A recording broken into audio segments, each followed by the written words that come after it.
I'm Dr. Lara, and welcome to the energy update for July. So I went into meditation this morning and they gave me a few themes. So I'm just going to work through the themes or go through the themes and then see what they have to say about each one of those. So anyway, all right. So the first one I got was the splitting of the two worlds are going to be more evident. Okay, so let me see what they're saying about that.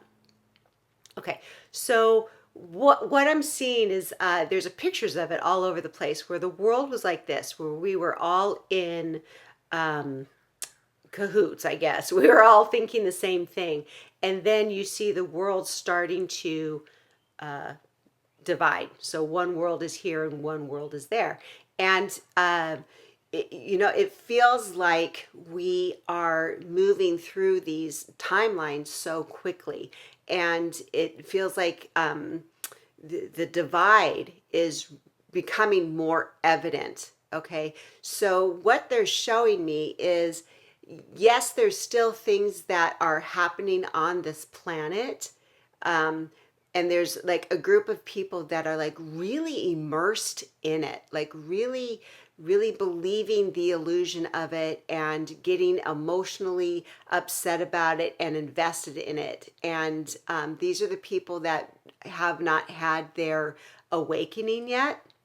And then there's a people that either have been awake for 30 years or since yesterday, and they see things so clearly. They see that it's an illusion. But they also see that things are going to work itself out, so they don't get caught up in everything. Like they're aware of what's happening, but there isn't this emotional charge that happens when you are immersed in it.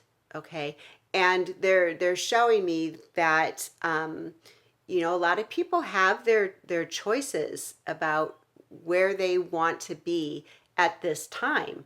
Like they have like soul contracts, and it feels like there's a lot of people that are exiting the planet right now. And it feels like there's a lot of health stuff that's happening with a lot of people, and they've chosen to leave the planet at this time. Um, okay, and I'm hearing why. I think I'm hearing why. Why are they choosing to do that? And some of it is like a sacrifice, but a lot of it is the soul's evolution as well. And some souls stay in a certain amount of awareness, and when it gets to be too much, then they leave and they go on to another place of the same awareness, or they choose to have their awakening here and then they evolve into something different. So it's about letting people be where they're at. But for the most part, because it feels like there's a lot of people that are worried that their family isn't going to make the shift. Okay. And they want to speak to that because it just feels like you have to let your family or whoever your loved ones, you have to let them have that choice. Okay, being here in this reality, on this planet, there's loss and there's change and there's death. And that's what a lot of people are afraid of, is the loss and the death. And which, of course we are. We don't want to be left behind, or we don't want to leave other people behind, but it is a part of this existence, of this reality. The soul never dies, but the physical body eventually runs out. Okay, so it's about allowing life to be what it is. Okay, it's about surrendering. It's about surrendering to the process of allowing the shift to happen. But they are saying, for the most part, there's the people that are here that are still like caught up in everything. Eventually they're going to make the shift as well, because the light is so bright. It has so much energy that it's inevitable. If they choose to stay on this planet at this time, it just feels like everybody is going to be eventually making it into New Earth. Okay, so that's really good news. Okay, so let's see. All right, so the next one is chaos, and there is an arrow that goes up, and then peace, and there's an arrow that goes up. So let's see what they're saying about that. So, yes, they are saying that the chaos on the planet is going to continue to rise. And, but it is a good thing. They really want you to understand that it is a good thing that all of this stuff is happening because it unearths things. There's going to be a lot of things that are going to be coming out that's going to be indisputable, like the evidence for it. You're not going to be able to deny it anymore. And it feels like, the chaos is going to ramp up. And the people that are still kind of like stuck in the illusion of everything, they're not going to feel the peace. They're going to feel the chaos. But the people that have been awake for a while, like waiting patient, well, I don't know if we've been waiting patiently, maybe we have, waiting for things to be revealed, that's coming. That is coming pretty soon. That a lot of things that we know about that haven't been able to be revealed yet, they're going to be revealed, and there's going to be a sense of peace around it.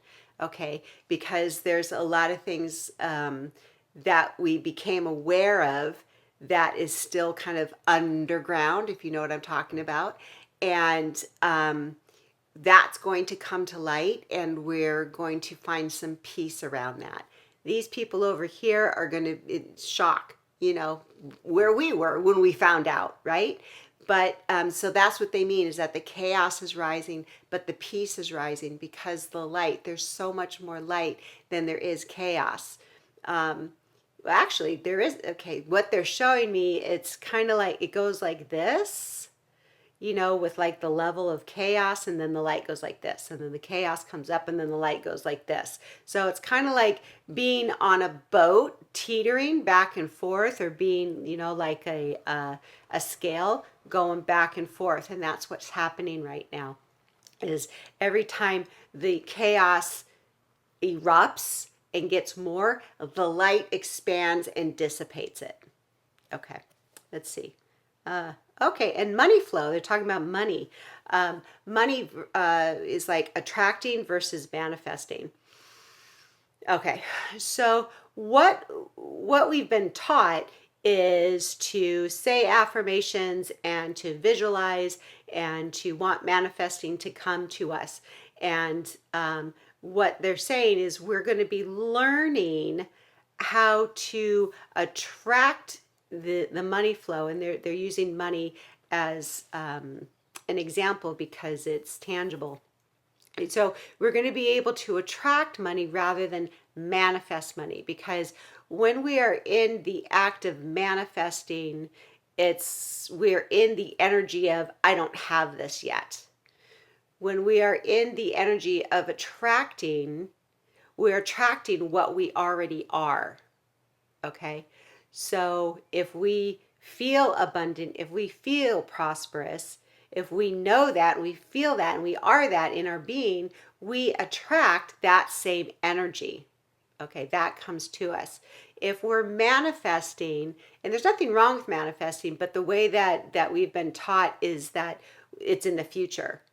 And if we think something's in the future, then we don't have the energy of having it. Okay, so they're telling me that that's going to become clearer to us. And there are some teachers out there that are able to articulate it, but it's going to be happening by osmosis, I guess. Okay, they're telling me we're going to start to remember our abundance. We're going to remember our prosperity. We're going to remember how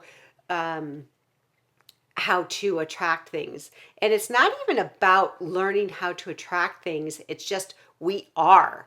Okay, so there were beliefs of I don't deserve, and all of that stuff. That's all ego. That is not from spirit. Spirit, your soul knows that it just is. Your spirit. It's not even about deserving. It just is. Your soul is abundant, and that's where we're headed. So it's like taking the mind chatter out of it, of trying to figure it out, and embodying the frequency of abundance and prosperity.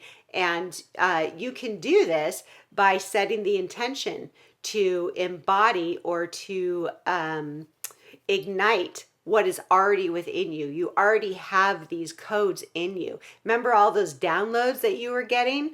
That's what they're talking about, and it's already in your DNA, and it is being ignited, just like with the 12 strands of DNA that are connected now, whereas before we only had 2 strands of DNA and we didn't know a lot of things. But now all of that stuff, it's like, I can see it, it's like lighting up in our bodies, and we are just going to be in a space where we just are, without the effort and the struggle and the worry and trying to figure things out. So that sounds beautiful. How fun. Okay. And they're showing me, I got creativity and spontaneity. So we're moving into a space, or a lot of people are moving into a space where once that worry and that fear was occupying your energy, that's starting to dissipate, and we're moving more into a space kind of like it's kind of like a void. Okay, so you have the old space of worry and fear, but you're not into the new space. Yes, you're kind of in the void.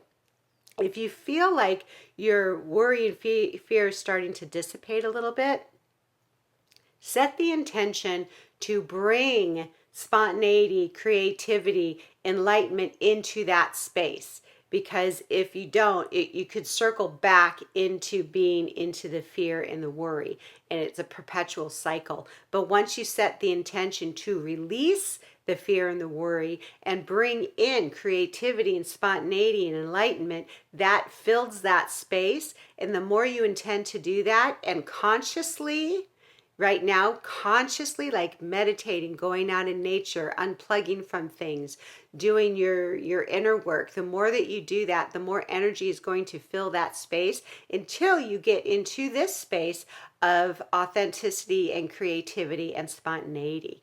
So the more that you do that, the more you get into the space of creativity and having fun, and yeah, I'll go do this, and not being so afraid of being out of your comfort zone. That's part of the soul that is alive. And that's what they were talking about with the money earlier. It just is. So that's where we're headed. So it might take a little bit of effort to get to that space, but once you get to that space, the more joy and creativity and spontaneity you have, the more it fills or feeds your soul, and it fills up that space, which attracts more things of fun and joy and spontaneity. And when you do that, that puts you more in an area to attract abundance and wealth and prosperity. Because it's not just about money, it's about feeling good, it's about sharing connection with people, it's about feeling joy, it's about expressing who you are, and that's where we are headed. Okay. Boundaries. So the difference, they said boundaries before, that they were drawing boundaries and against the bullies, but now it starts to feel good. Okay, so before, I think, I don't know what month it was, but there was messages about people standing up to bullies. Okay, it's like, we're not going to take it anymore, and people are starting to draw their boundaries. And what happens when you first start to draw the boundary, it's hard, because we come from this space of, well, I want people to like me, I don't want anyone to be mad at me, but I know I need to do this for myself. So there's a little bit of a struggle there. You draw the boundary, but there's like this or this guilt. Okay, that's what was happening a couple months ago. Now it feels like, you know what, no, this is not good for me. And you don't feel guilty about it. And you're not angry about it either. It's just like, it's very clear. It's going to become very clear. It's like, no, this is not okay with me. this is my boundary. And it's going to start to feel good. It's going to start to feel empowering. And this is happening on this, an individual level. But the more that the individual level that happens, it's like you're connecting the dots and it becomes a communal level. More people are going to be feeling that. So, and the reason why it's important is because the collective is starting to feel that. And so when things come down the turnpike of, well, this is what you have to do, even though it doesn't feel right, we're going to be like, no, this is ridiculous. We are not going to comply. No, this is unnecessary. It is not good for our highest and best good. And no, we are not going to do it. So there's going to be like pushback from authority because we are becoming united. Okay. So if you feel like you need to draw more boundaries, just, go within and say, is this best for me? And to start putting yourself first. Oh, okay. So that's the reason why it's getting easier, because the soul within us, we are remembering our divinity. That voice is getting louder than the reptilian brain, than the ego, where the ego tells us, no, we're not good enough, where the soul is saying, we just are. And this is the way it is. And that energy, that voice is getting louder. And that's why it's easier to draw these boundaries and we feel empowered. That's pretty cool. Okay. All right. So then they showed me compassion with an arrow that goes up and judgment with an arrow that goes down. So this is, they're showing me that this is a collective movement where we're going to start seeing more of a shift of people that are going to have more compassion. Okay, why is this? Okay, so it's because the light is more bright than the dark. So there's more compassion for people and less judgment. Okay, so it's like kind of like there's these people here that are still in the illusion, and then there's these people here that have woken up from the illusion and are still kind of in this space of, oh, why can't they see it? And then there's the more people are over here that are like, oh yeah, we get it. Let's just hold them in a space. They're gonna make it. We'll have compassion for them. So like the ratio, it's really interesting. So this is like the people still in the illusion is here, and then the people waking up is here. And then the people that have, been in the light for or awakened for a while, it's here. So that's the ratio right now. So let me see. Okay. So what they're telling me about this, it's going to get worse before it gets better for these people that are still in the illusion. So there's going to be a lot of stuff that's going to be coming up that they're going to have an awakening. And there's going to be a lot of chaos with that energy. And it's another, like, it's something major that's going to be happening. And a really big group of people are going to be waking up at this time. But they're telling me that the light is going to hold the compassion for them so they can move through it. Okay. And they want to say something to the people that are holding the light right now, is that if you start feeling anxiety, if you start feeling like the fear or whatever, ask right away, is this mine? Okay, because chances are you've worked through a lot of your stuff already, and you might be feeling the collective energy because it's coming. So just if that happens to you, just ask, is this mine? And you'll get your answer. And if it's not yours, then what you can do, they're showing me, is just you send light to it and you dissipate it with your light. So you don't have to feel it. No longer do the light workers have to funnel this energy through us where we have to feel the collective energy. We don't have to do that. We can now push light out through our hearts to dissipate that energy. Okay? You've done your work already. You don't have to do the work of the collective. You can dissipate it. Okay? Very important. Okay. And then division versus unification. So let me see what they're saying about that. So they're showing me that there's still going to be this divide. Okay, so the people that are still in the illusion, there's division in the illusion. Okay. If you still feel like you are on one side versus the other, if you still are thinking this is right, this is wrong, these people are whatever, if you're still in this space, you're still in the illusion and separation of the ego. Okay. But if you are in a space of the light, you're able to be an observer of what is actually happening. And there isn't really like a judgment of this is good, this is bad. It's more as of an observation. It's like, oh, okay, well, this is happening because in your cells, in your being, that everything is being guided towards your highest and best good. So whatever's happening, you understand that things are playing out the way that they're supposed to. And there isn't this judgment. And there isn't this, they're right, they're wrong. It isn't. It's something that you feel, and it's something that that it's just playing out. And it's almost like you are detached from it, but you're watching a movie without being emotionally involved in it. So the divide is going to be bigger with the illusion, but the compassion is going to be bigger watching people being in that illusion. Okay, that was the last thing I got. So yeah, those were some really big detailed messages. So I hope they resonated with you. And if you're still with me, there's a little bit of a commercial here. I did do some meditations that were channeled by the angels to help you release stress, to help you work through your emotional traumas, and to help you build your intuition. So if you are interested in that, go ahead and click the link below and see if it's something for you. So anyway, thank you so much for being here. Until next month, have a great one.